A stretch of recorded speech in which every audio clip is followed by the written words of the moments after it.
Hey guys, it's Tony Robbins. Listen, I've got a video here for you today that I think you'll really enjoy. I am, for the last, I guess, 9 months or so since the economy took its giant collapse all over the world in different areas financially, I've been meeting people that are trying to figure out what to do financially. And I've brought so many people in business who are trying to figure out what to do. Their customers are responding in a different way. They're hanging on to their money and they're concerned. And so I thought, you know, the traditional approaches to business are not making a difference. What I'm best at is modeling. You know, I've always, when I wanted to figure something out, I go to people that are the best in that area and figure out what they're doing and teach myself how to do that and then teach others to do the same once I've proven it's worked with myself. I said, I want to find the best of the best, and I've been really fortunate over the last, as I say, probably 7, 8, 9 months to have spent some time interviewing and getting to know and becoming good friends with many of the top people in the internet marketing. I mean, people that they're not the likely people you normally look at. I look at them as the new money masters. You know, they're guys that,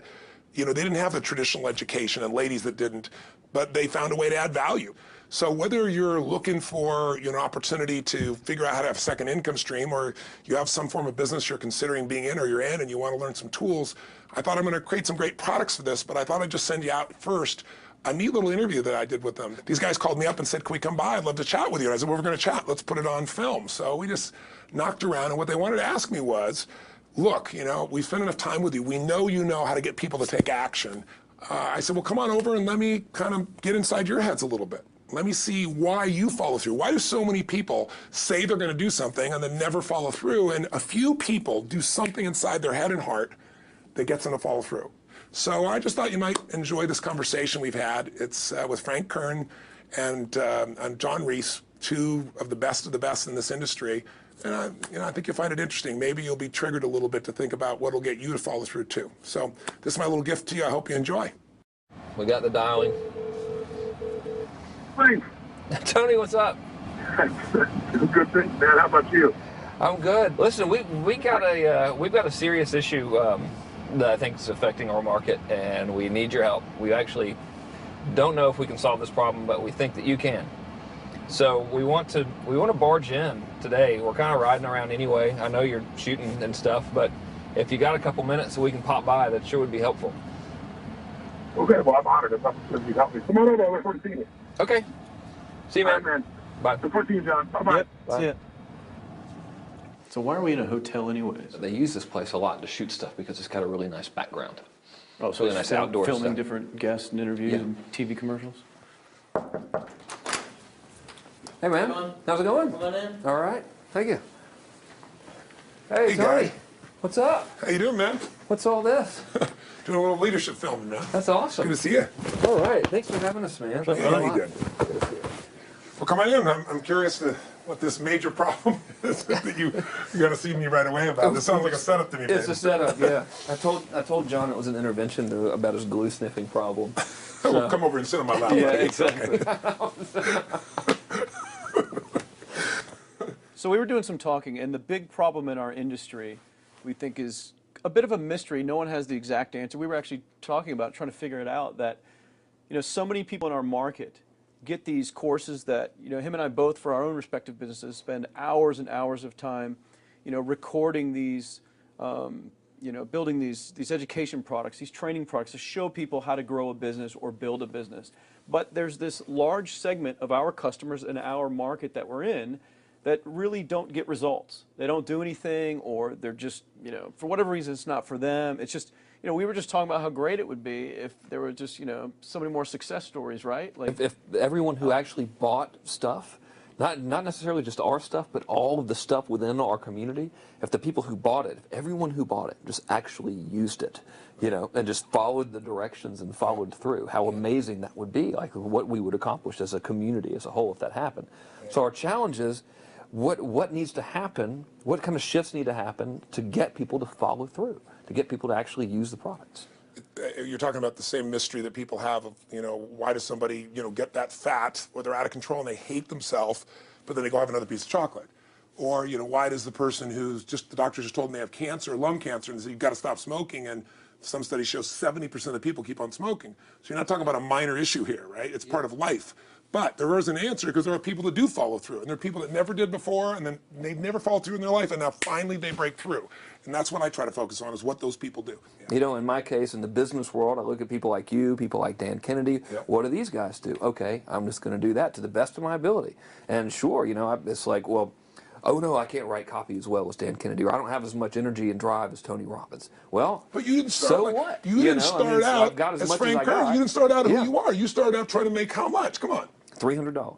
Yeah. A week. A week. $300 right? a week. Yeah. And you failed at that in the beginning, didn't you? I failed pretty miserably. Yes. But it was effortless to fail. I mean, it's just like natural. Yeah.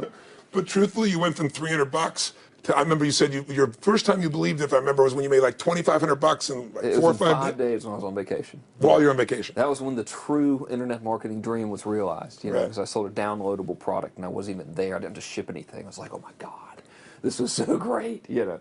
$2,500, and to me that was just a gazillion, you know, because my rent I think was like $400 or something.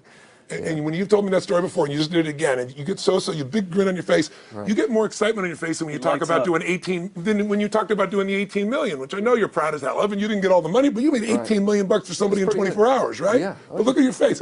It's like nowhere near as excited as $2,500 in 5 days, baby. Thing, though. I mean, the $2,500 is just as there's no difference. No, there's even more, because there was a moment when you recognized what was possible, but you didn't recognize it until you actually experienced it, but you only experienced it because you had to. Right. You had to keep going until you found it, just Yeah. like you did. You Yeah, had to keep absolutely. going until you found And it, it's right? like the validation that the fear doesn't have to matter anymore. That you don't. There is no other. That, you know, not having the plan B and knowing that you're going down the one path towards what you want. Yeah. It's the validation in your brain that, hey, this works. It may not work yet on the level I want it to, but it works. I've just proven it to myself. Right. And for that, I win. It's game Right. over. I've already won. Yeah. Because I've proven it to myself. Right. So it validates everything in my mind that I want to do now, just at a higher level, Right. and doing more of it. That's it. Right. You just now leverage it. You now just stack it. So what do these people need to get started? Why aren't they starting? We all know the answer is fear.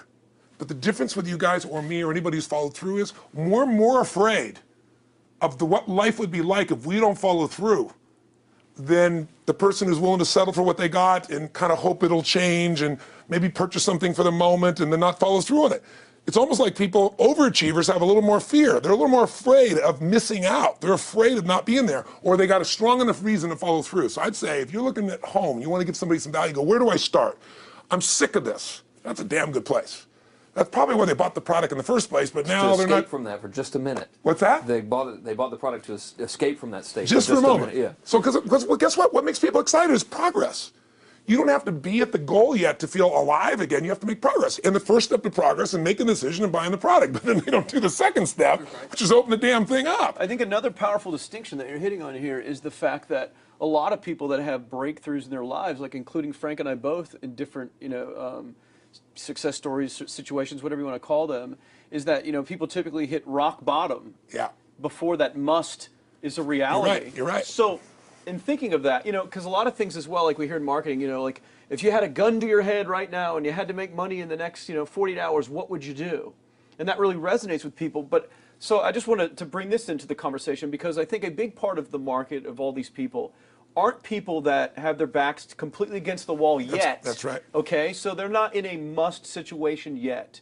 They're in a desire situation where they're okay in their lives. They do have big dreams and ambitions. They do want greater things, but it's not pushing them yet to the point where they will do what it takes To master have the something. must. So what do you think? How do people go from not having their backs against the wall when they have no choice to say, I'm totally sick of this, Right. to conditioning their minds to go from their situation where they are, which may be okay, to getting something greater? Well, think about this.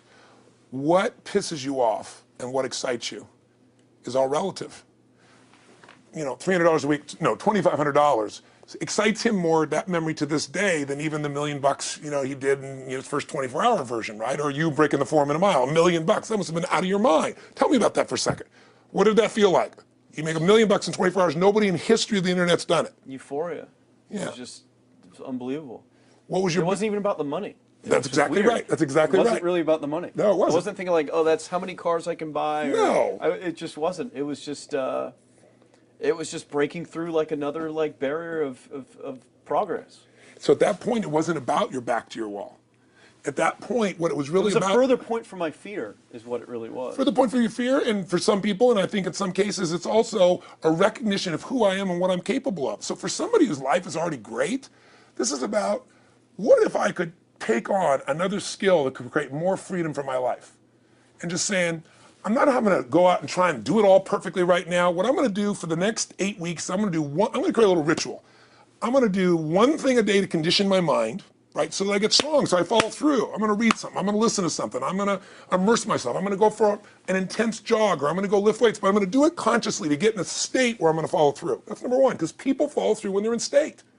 Second, I'm going to get clear about why this is a must for me. It's not because my back's against the wall, but because I want to master an area of life that could create some freedom. I'm not going to master it overnight, but I got the system, I got the plan. I'm going to do one thing a day. I'm going to work on one subject a week. This week's going to be about figuring out what the right product or industry is. Next week's going to be basics of building traffic. And each week I'm going to make a little progress, and I'm going to get to a goal, whatever that is. I'm going to make $1,000, my $300 in a week. I'm going to get to my $2,500. That first $2,500 is the most excited. Unbelievable. The first $300. I remember It's life-changing, too. It is the most life-changing. I remember I was supposed to be a truck driver, making $24,000 a year because I'd be making the most anybody in my family had ever made. How'd that work out for you? Yeah, real well. Thank God I'm not driving a truck, right? I think you could pull the truck. I figured out I could like pull it with my finger, man. I could do it with my teeth. I could pull it with my teeth, right? 36 grand a year was the goal. If I could make 3 grand in a month. When I did that, it was out of my mind. And then it was like, could I make 10 grand a month? Then it was 10 grand in a day, then 100 grand a day. Then could I make $1 million in a day? I had a day where I made $400 million in a day. The stock value of the company I took public, my personal stock. But it was probably after I did it, though, so it doesn't really count. I'm just joking with you. You're right. People don't remember who was first, Tony. 400 million, $1 million, it's all who cares? the same. Who cares? No, I'm not saying that's to brag. amazing, though. I'm not saying to brag. of course. It's because they told me when I was on stage, I had this audience of about 15,000 people at the Continental Center. It was during a stretch break. I was doing what I loved, rocking the house. Everybody's going crazy. And they go, the stock's worth $400 million right now. I was like, wow, that's cool. It's like, okay, that's, no one sounds stupid. It's like, what's next? And I went right back to what I loved. Once you break through, then it just becomes a game. The people that are getting your products have not yet broken through in most cases. The breakthrough happens by conditioning your mind every day, by feeding it a role model or story. It's putting yourself in a peak state where you follow through by getting physically strong. It's creating a little ritual of doing a little bit each day, and then you get momentum. But the most important thing of all is what we started out with. Why? Absolutely. Why is it a must for you? It doesn't have to be you're against the wall, but it has to be something you're hungry for, because the only difference in people is hunger. And if you're not hungry, get around people that are hungry and something will hit you. You watch a conversation, you get around people that are doing better, and all of a sudden you start going, my life sucks. I remember I went to a guy in LA. He's one of the most multi-billionaire guy, I'll never forget. And I lived in the Del Mar Castle, and I was really proud. That was like the symbol of me having taken myself from being poor to providing for my family this great place. It's built from castles in Europe overlooking the ocean, not far from you. And I went to this guy's house. He's a billionaire. He took me down to his wine cellar. I don't even drink wine. Went through this whole thing. At the end of the night, I was depressed. I lived in the Del Mar tenement, as far as I was concerned. I really was. I was like, I live in a crappy place, and all my standards changed. All of a sudden, I wasn't willing to settle for living that. All of a sudden, my back was to the wall in a different way, because as a man, I knew I was capable of more. So people can change their standard by getting around where it's better. People can change their standard by getting associated with what's true, like the bills they got to solve, the problems they got to do it. Or they can do it because they're excited because it's something new they want to take on. Everyone's different, but they got to find the why, and they got to come up with some daily rituals to get them going, and just do a step at a time. That's where you get momentum. Awesome. That is awesome. So, think about what's the holy grail between somebody taking action or not. It's one word: certainty. When somebody is absolutely certain, the common word is believe, right? But you can believe at a general level, or you can believe what's certain. When you're absolutely certain that if I do this, it's going to get that result, and that result's going to change my life, you'll do it. When you think it absolutely is not going to work, you're never going to do it. The middle no man's land of maybe it'll work, maybe it won't, that's the piece that kills people, right? So if it's a must for you, you got to make it work, right? In our case, right? That's an example. If it's not a must for you and you're not sure, you don't know what to do. So years ago, I'd look around and say, okay, how do people get themselves to follow through that haven't been following through? What's the difference? And I started interviewing hundreds of people, literally, and eventually thousands, because I had thousands of my events. So I'd ask the group to give me their feedback. And I came up with this model. It's like the Holy Grail of belief, or the Holy Grail of momentum. It's like the difference between what makes the rich get richer and the poor get poorer, right? And the difference we all know is mindset, but like, how's that built? So this is what I did. I created these stupid little 4 little boxes, and I'll scribble it here for you. You think about the first thing that determines whether you can do something or not, and I put that in this first box at the top here on the left side, and it's potential. Like, what's the potential of a human being? Like, when you guys started, you proved something no one had done in history. You ran the 4-minute mile, right? For golly knows how many centuries, they're trying to run a 4-minute mile. Roger Bannister does it. How did he do it? Do you remember? You did it in this industry, right? You made $1 million in a day. No one had ever done that in history, right? After you did it, a bunch of other guys are doing it because it became possible. Roger Bannister didn't just go physically practice. He made a shift in his head. He practiced in his head because he could never achieve it physically, so he had to change in his head first so that the result became certain enough he believed it, and then his body got him through. After Roger Bannister ran that 4-minute mile, within 2 years, 37 people ran a 4-minute mile. Wow. When no one in history had ever done it. Now here's how it works. The potential for anybody getting your product is extraordinary. They could do what you've done as much, more or less. They can do whatever they want to do. The potential's there. The market's proven that. Whether or not they tap into that potential has a lot to do with what action they take, which is the question you came to me with, right? Like, you know, God, they all have potential, but they're not taking action. And we all know that the action they take is going to determine the results they get. That's pretty obvious. So most people have a belief about what their real potential is no matter what you tell them. And that affects how much action they take. And of course that affects the result. And then ironically, that result reinforces their belief. And then that belief affects it. So I'll give you an example. Let's say a person has unlimited potential, we all agree. But they take little action, little results. Why? Because they have to start with a problem with their belief. They don't believe it's really going to happen for me. Maybe for Rank Kern because he's got the cool hair and stuff, or maybe it's for you because you're so driven, but it's not me. Maybe Tony Robbins because he's a freak, got these big teeth. Whatever their thought process is, right? They got this thing, right? But what happens is, if you believe that there's very little potential, how much action are you going to take? Nothing, little. And when you take little potential with a little action, what kind of results do you get? Lousy little results. And when you get little results, what does that do to your belief? You go, see, I told you this was a waste of time, told you this wouldn't work. And then what happens? You tap even less potential, you take even less action, you get even worse results, and your belief gets even weaker. And this sucker feeds on itself until you are in a downward spiral. It's poisonous. It's poisonous and it's self-fulfilling. Now, what if something could happen that could come along and fill you with a sense of absolute certainty? Not like I believe, but mean where you know. In you guys' case, mine as well, we knew because we had to. Because we burned the boats. There was no other option. We had to find a way. We weren't going to live that way. We all did it in different ways and for different reasons, but in essence, that was it. If you get yourself in a state of certainty that this is going to work, I'm going to find the way, and if this doesn't work, I will make the way, then you tap a lot more potential. And when you're certain in your potential, you take massive action. When you take massive action, you really believe in something, you get great results. When you get great results, your brain goes, see, I told you I was a stud. I told you this thing would work out. Now you're even stronger. You tap more potential, take greater action, greater results. That's how you went from $300 in a week to $2,500 in 5 days to $100,000 in a month to $1 million in a day. Same thing with you. And we get momentum. That's why the rich get richer and the poor get poorer. Now some people go out and they go, well, I'm going to take a bunch of action. All right, I'm going to open this product. I'm going to try it. And they'll say to you, I even did it. But it's like a salesman who goes and knocks on the door, and he knocks on 100 doors and says, you don't want one of these, do you? yeah, exactly right. You know? And even if he doesn't say it verbally, his face says it because he doesn't believe it's going to work. So his voice, his body, the execution is so weak. Maybe if he talks to 100 people, somebody's going to buy out of pity. They don't want his kids to starve, right? But he's not going to get the result. So the core difference in people is how do you produce certainty when the world isn't giving it to you? You go out and you try, in your case, you're 100,000 in debt, nothing's working. How do you keep yourself going? The way you did it, the way I did it, the way you're doing it, we may not have done it consciously, is we didn't change our potential, that was there. And it wasn't even taking more action.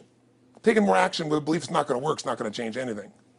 We got results in our head that made us feel certain as if it had already happened.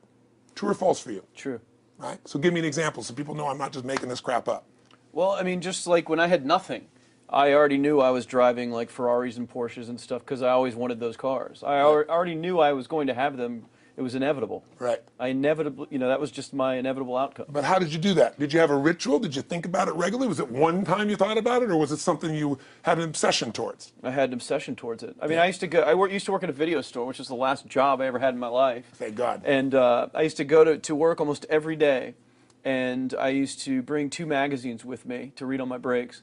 Entrepreneur magazine, just to read about business and everything else, to read about what other people are doing, look for role models. And I used to carry an Auto Trader with me. And I used to look at Porsches that were for sale. Yeah. And people always used to ask me, what are you doing with that Auto Trader magazine? I'm like, well, I'm just picking out the Porsche that I'm going to buy. Right. Which probably got you a lot of crap. I did. People made fun of me. Sure. I actually had a boss at that job tell me, you really shouldn't do that to yourself, John, because it's very, very likely that is never going to happen. That it's very likely that you're never going to have that car. Yeah. That's the kind of belief he was trying to put in my head.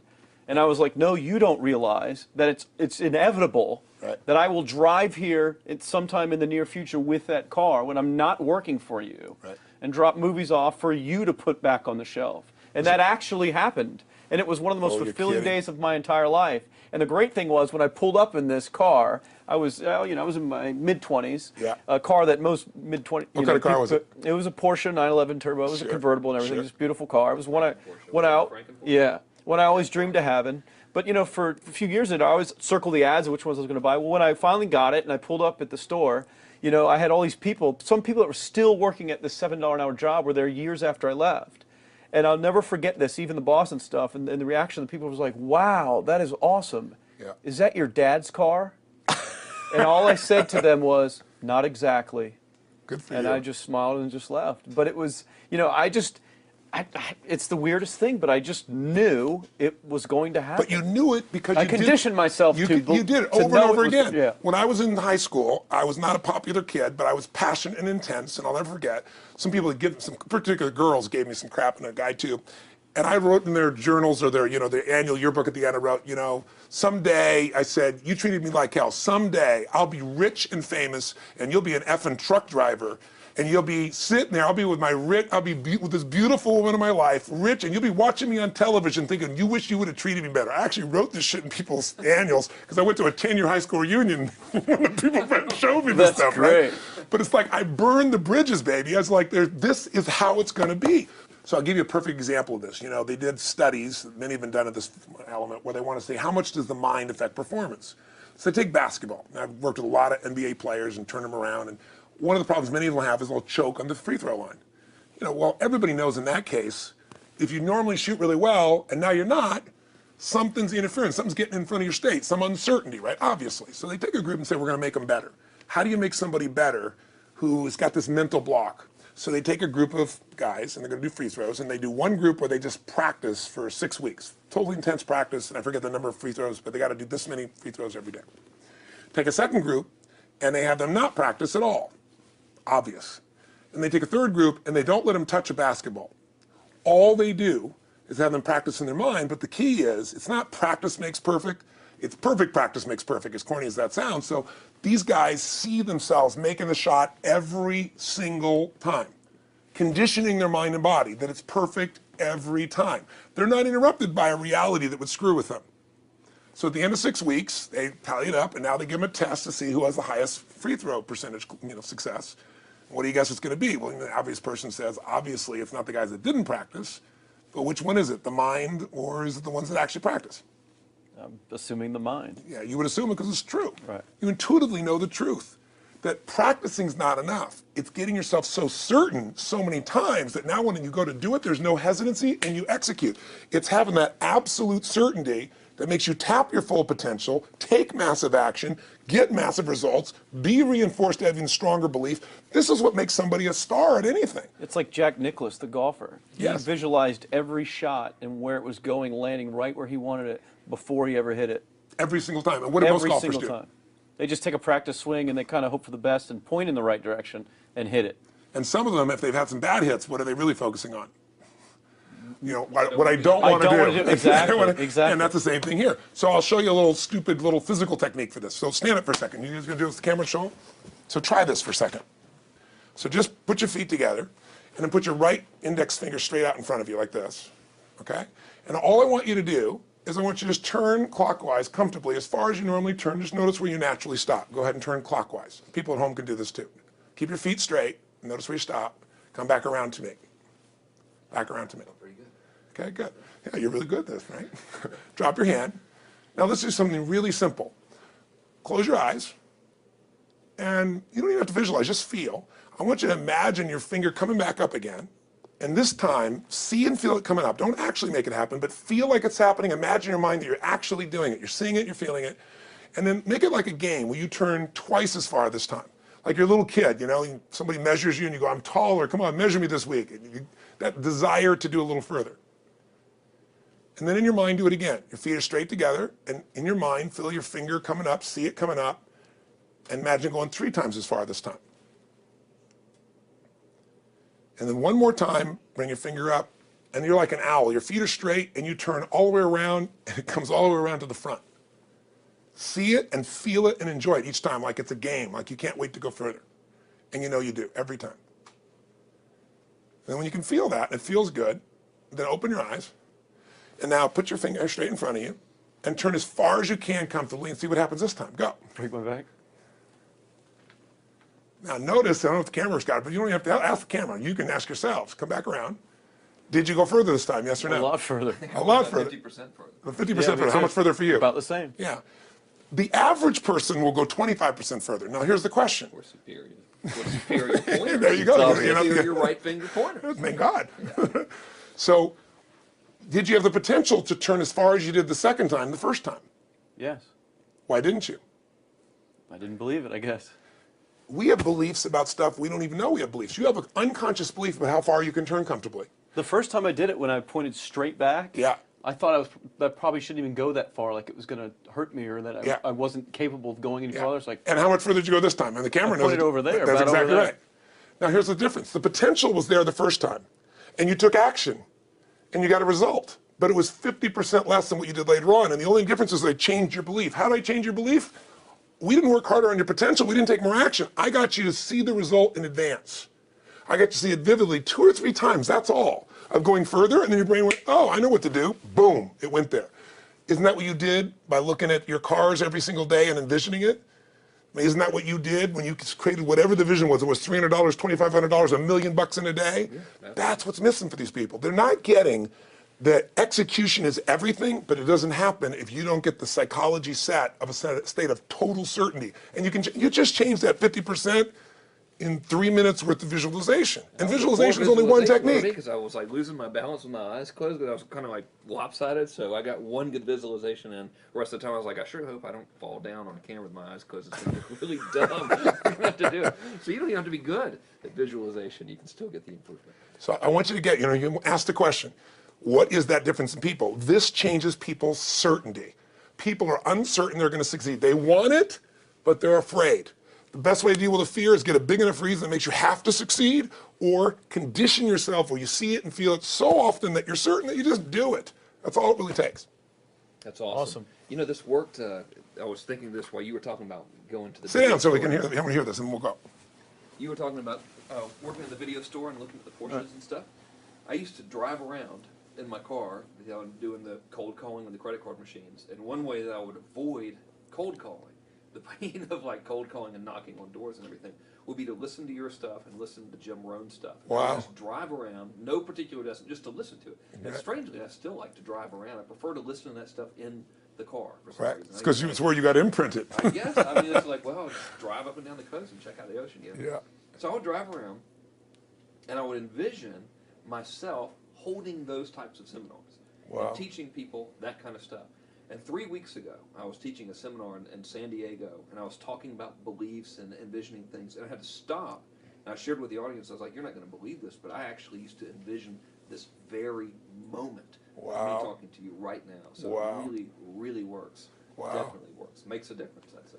I'll tell you what, I worked with Andre Agassi in 1993, I think it was. He'd been #1. He dropped to 32nd in the world. And he was literally ready to quit with no exaggeration. His father was managing him, and he was so angry with his life. And he went through some, I think, wrist surgery at the time, and he's working on his swing. And he was dating Brooke Shields at that point. They weren't married, not his current marriage, obviously. And so she said, you got to come see Tony. She goes, I don't need motivation. He goes, he's not motivation, man. He's strategy. He'll show you how to make that shift in your head. So he comes. I work with a guy. In the beginning, he's saying, do your magic stuff. Like, oh, yeah, great, thank you. And I said, tell me, if you ever hit a tennis ball perfectly, and I'm trying to get him in the zone to remember that time, like you visioned, where he was perfect at it. He goes, of course I have. And I get him vision over and over again. And finally, he's in the zone. He's feeling that again, right? He's seeing it, and he's feeling certain, and the swing is going perfect. And I said, how's that feel? He goes, it feels perfect. I said, but are you thinking about the swing? You're not thinking about the swing. You're not thinking about how to do it. You're just seeing the result you want so vividly that it's there. So all I did was train him how to go in that state over and over again. He won the next weekend. The second weekend, he came in second. Within 6 months, he was #1 in the world again. And he gave me unbelievable credit. But all it was conditioning the mind. You did it with tape, so did I. We were just talking about this earlier, Pam and I used to go when I was 17 years old down in downtown Los Angeles, this place called Night Education, K-N-I-G-H-T, like at the night. And I'd save up all my money, work as a janitor, and I would get these tapes and listen to these things over and over and over again. I went there for years, and I didn't have enough money, and I leveraged everything I had, but I knew how to train my mind. It's the one thing I knew how to do. This man's name was Mario. I saw him in his 80s. He obviously knows how my life turned out and was very proud of the role he played in that process. He used to tell people the story. This guy's the real thing. He didn't just start out this way. This is how Tony did it. He listened to these tapes. He conditioned himself, right? This is the real stuff. He passed away a few years ago. I'm calling his house, and he passed away, and his daughter was there, and she wanted to share with me that how I touched his life and so forth. But the best thing was, I thought, you know what? I want to get those tapes. I want to get that stuff that conditioned. I want to go back to that moment like you did of, that moment was visualizing, now I'm living it. And she said, he left all this in his will to you. So I have all these tapes now that are from the time when I originally went through, and I'd go to sleep and have these sleep tapes that conditioned my mind to believe that I could succeed even when I was sleeping, or to build energy in my body. And anybody who wants to succeed has got to know it doesn't just happen. You can buy a product, but you also, with that product, have got to condition yourself. You got to make it a must, and you got to get a ritual. And if you do it, whatever you used to dream about you thought was so huge, you'll just live it. You'll live it like you lived this yesterday, like we're all living the life that we envision. Because we had to, and because we played this game with our head. We got the belief to be real by seeing it enough times and feel it enough times till our brain believed it, and then it made it happen. Which raised the potential, which made us take more action, which got us better results, which raised our beliefs again. That's right. And then that's why the rich get richer and the poor get poorer. So instead of bitching about it, change it. And this is how you change it. It's like a self-fulfilling prophecy. Completely. It's pretty easy to change. Just that one simple exercise was amazing. I'm still like, holy crap, I wonder what else I can do now. But look what most people do. Most people do the opposite of that, right? They get the product, or they think about doing it, and what do they envision? It's not working. That's right. The excuses. So they vision it not working. As soon as they envision it not working, they feel uncertain. As soon as they feel uncertain, how much potential they tap? Little, if anything. And so they send back your product, and they didn't listen to the damn thing. And guess what? What does that do, by the way? They make that as another lousy result in their life. I didn't even follow through on that, and they believe even less. This process is the Holy Grail. It's where the whole game changes, and anybody can do it, and they can do it in a few minutes. And if they do it a few minutes each day, then they get a different life. They do it a few minutes one time, their life changes for the day. We're defined by our rituals. Everybody's got rituals, certain things they do every day. And what we three have in common, and anybody that I know of who has a life that they're living that was once a vision, is we saw it again and again and again, even when it didn't work, even when you lost 100 grand, even when I'm working as a janitor. There was something we would not give up on. And if somebody watching wants to change their life, they got to decide what they won't give up on, and then put themselves in the state of momentum by a couple little rituals. That's all it takes. And I think especially when it comes to anything related to making money, like making money products or promises or courses, people are so inundated with scams and all this garbage, true garbage, that their natural thinking is that they're so skeptical. It's like they fall into the conditioning of, well, if anything's ever going to work, that thing has to prove it to me before I believe anything. So when they go to approach the thing to make more money with, they're like, well, I'm starting at 0, and this thing has to prove to me that it has any potential at all before I believe that it will. Don't you agree with that's the case? Unfortunately, I agree it's the case, but here's the truth. When somebody says to me, in my business even more, because a lot of people think I'm a motivator. I hate that term. That's never been what I've done. I do believe in energy, and I'm passionate. They see 10,000 people in the room rocking, they go, oh, he's motivating them. I believe in peak state. You get a top athlete, you get in a concert, and you get in state, right? The problem is, to defend themselves so they won't be disappointed again, they lower their expectations. So someone will say to me, well, I'm skeptical or I'm pessimistic. And my response to them is, no, man, you're gutless. It takes no guts to be skeptical. You don't have to have any capacity to be a critic. And now with the web, you don't even have to own that you're the one being the critic. You can burn somebody and, anonymously, right? I said, you know what? It takes guts to believe. And if you think something's going to do it for you without you putting your guts on the line, you might as well forget it right now. So this idea that I'm skeptical or they got to prove it to me, it's the biggest lie. What that really is your fear talking. You're so scared of failing, you don't even want to get your hopes up. And if you don't get your hopes up, you might say, well, what if they get their hopes up and somebody gets disappointed? How many disappointments have we experienced in our business careers and in our lives? The difference is some people take disappointment and let it destroy them. Other people take disappointment and let it drive them. And you get to choose. Are you going to turn this thing into why it didn't work and a bunch of stories and excuses? Or are you going to take this thing that didn't work and figure out what are you going to do to make it work? And it may not happen the first time, the second time, the third time, but the people that are relentless find the way. And it's the common denominator in all these guys that are kind of our friends or family, money masters, the new money masters is they all did it with will. Nobody here inherited this stuff. Everybody figured it out and keep figuring it out. And it's going to keep changing. And you say, you know what, 1% of 99% of the money being made is being made by 1% of the people because only 1% of the people will condition their mind and condition their body and follow through some daily rituals. The rest will tell a story about why it didn't work, how it wasn't their fault. And you got two things in life. You got results or you got a story, And too many people think that that 1% is somehow entitled to it and they're not, which is, it's just all in the head. It's all in the they head. believe. It's all in the head, which can be changed with some conditioning, basic conditioning. You just proved it. Yeah, to us. That's fun. That's why I made Get the Edge and Personal Powers, because I understood that from the very beginning. Originally it was 30 days, and years later people would say, I've heard all the great results and everything else, man, but I don't have 30 days, and I'd be behind the glass, focus group, watching these people want to shake them, like, you don't have 30 days to change your life, I thought, okay, I'll make it 7 days, just one, because after 7 days you get momentum. I mean, think about it. When do people's lives change? In a moment. It doesn't change in 10 years. Your life may have sucked for 10 years, but there's one moment when your whole life changed, the moment you decided. When you said, no more, and I'm doing it, and you kicked yourself in the ass, and you made yourself go do something, right? When you finally said, enough, no more, I quit, or let's begin, or I love you, there's a moment when somebody's life changes. And that can be gotten in a couple of days. So people watching don't have to wait until they've mastered everything. They got to get started and do what's next, and just put themselves in a state where they start making some progress. Well, there it is.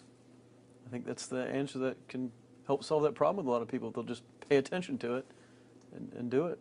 The bottom line is, all three of us and some of the people that we consider as family that are part of this process, we've all done well, and we don't need to do this stuff. We're able to do the stuff because underneath it all, people can see in your eyes, Frank, when you talk about $2,500 you made that day and the joy, right? Or you talking about not willing to settle, and just, I don't care what they say. They tell me I'm going to sit here and I should lower my expectations. I'm going to be driving my car in here and they're going to be delivering a video to me. There's something inside of every human being that will make it click, that'll make it so that today is not like yesterday and tomorrow will be different forever. And that process is an emotional hook. And what I hope is people watching this stuff, maybe something in here will piss them off enough or remind them of something or say there is a plan and it isn't just luck. And if I just get my big enough why and I get a little system for conditioning myself, and if I start to feel overwhelmed, I just do one next step. And I keep learning and keep moving forward, I will get there. And if we accomplish that out of this conversation, then this conversation was kick-ass and fun, not just for us, but it'll be something that we'll be really proud of a long time. Whether that happens or not really has nothing to do with us, but whether or not people take it in as real and do something with it. I hope they will. I think a lot of people will. I think they will. Thanks a lot. I think it was awesome. Thank you. That's been a I blast. Appreciate it. your shoot here. Yeah, going back to the next one. Yeah. Thanks, guys. Thanks. Yeah. Thank Appreciate you. it. Really appreciate it.